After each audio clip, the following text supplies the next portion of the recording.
Ryan here, Silly Reviews. Do you use these big old mouse pads, these big desk mats? Take a look at the one on the right, just clean. That's an old one.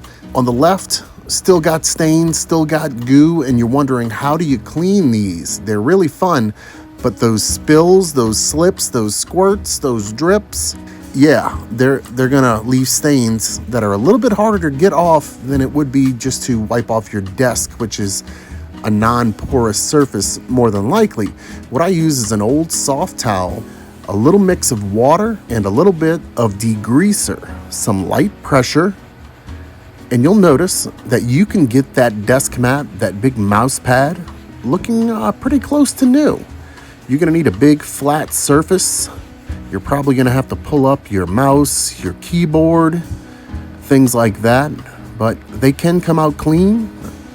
I like to leave them out here to dry afterwards, get a fresh start, and try to avoid those spills and those stains from happening again. And it'll get a lot of dust off too, which is really nice. So this is how you clean your jumbo mouse pad or your desk mat, whatever you call it, and you'll be satisfied with the results. Little degreaser mixed in with some water, soft towel. Do you have a better way to do this? Leave it in the comments.